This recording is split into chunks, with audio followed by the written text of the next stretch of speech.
Hello everyone and welcome again to Daily Grace with Pastor James. So glad you are joining me in this episode. Today we just want to look at something that will give us peace of mind.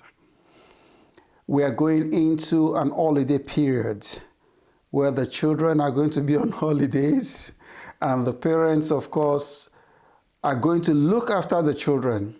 Of course, if you're a parent, you know what it means to look after children. When they're in school, we all have this, okay, they are not making noise, everything is cool, but now they're on holidays. That's one aspect of the things that are going to give us stress. The other one is because we are going into an holiday period, majority of us want to plan holidays. And doing all these things, some of us are just stressed out.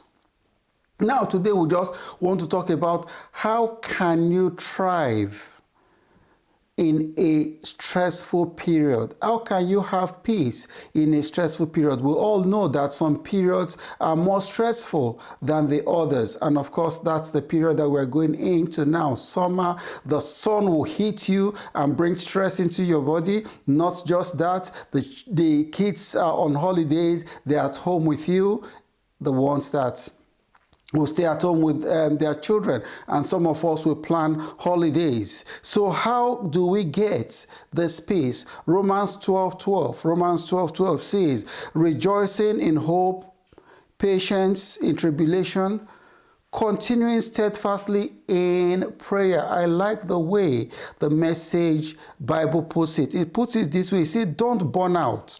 And that's exactly what we want to talk about. Don't burn out. Keep yourself fueled and aflame. So how can we ensure that we don't burn out in this particular season that we have entered into? And how can we refuel so that we don't get burnout? The first thing you need is you need the grace of God. You need the grace of God. James 4:6 says, the B part says, God resists the proud, but gives grace to the humble. Humble yourself. Don't be too much in a hurry. Don't bite more than you can chew, or don't chew more than you can bite. That's what that saying says. So show grace to yourself and also show grace to others. Treat yourself and others the way God will treat you. And how will God treat you?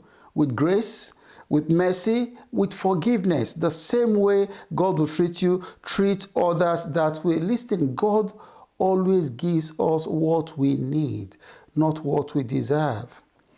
So try and see how you can also do that to people, especially during this hard time.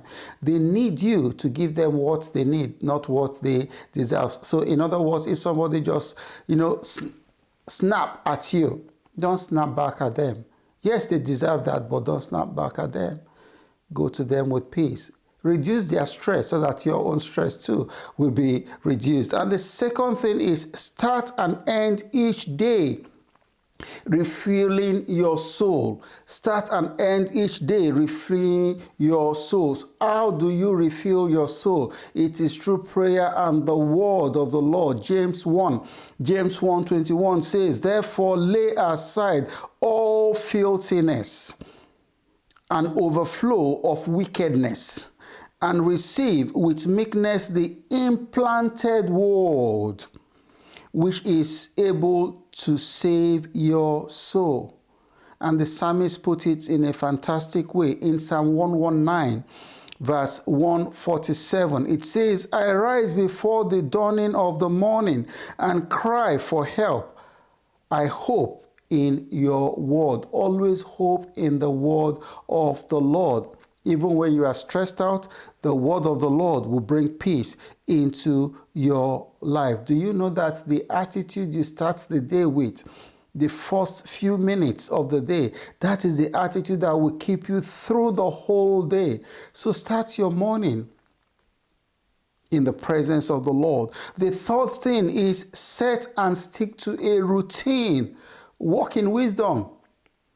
This world is full of distraction. What do you want to do today? Map it out and go through that thing methodically. Ephesians 5:15-16 says, "See then that you walk circumspectly, not as fools, but as wise, redeeming the time because the days are evil." Predictability is an important stress reducer. Know what you want to do. Have you ever been in a situation where they just throw you in a position to do something and you don't know what to do? You are just stressed out. Exactly, that is the way it works. But if you know what you are doing, it reduces your stress. You are not stressed out. Follow your routine. Don't allow anybody to take you off guard, because that is what brings stress into your life.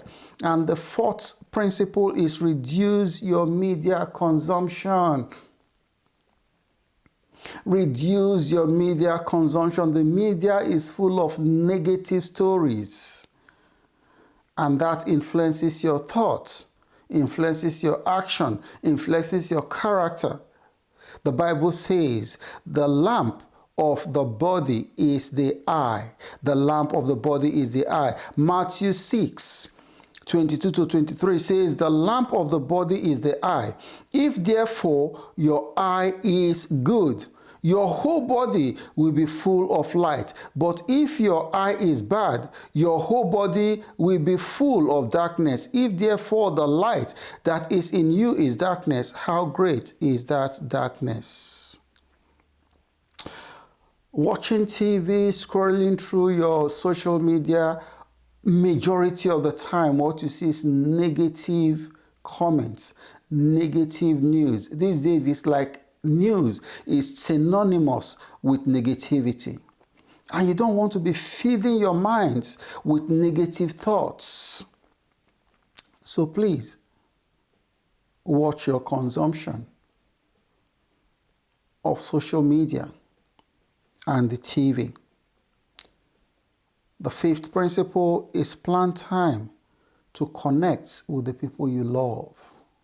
Plan time to connect with the people you love. 1 Thessalonians 5:11 says, "Therefore, comfort each other and edify one another, just as you also are doing."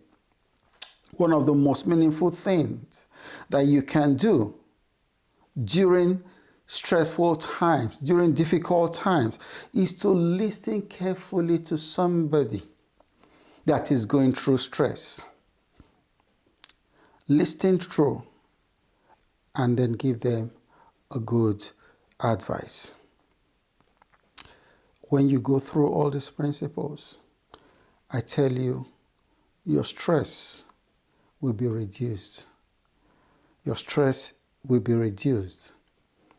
Connecting with people is not something you do in an ad hoc basis. It is an intentional act. It's not a waste of time. It is something that you also plan as a routine in your calendar so that you will be able to carry it out diligently. God bless you, and thank you so much for listening to me. Once again, my name is Pastor James Egodibie, and I pastor RCCG Solid Rock Parish, Derby, 55 Woods Lane, DE22 3UD. If you are in and around and you want a Bible-believing church, we have fantastic brethren here. When you come, I bet you're going to love the place. And if this message has blessed you, please help in sharing it to others so that they also will be blessed. Thank you so much, and I will see you in the next episode. God bless you.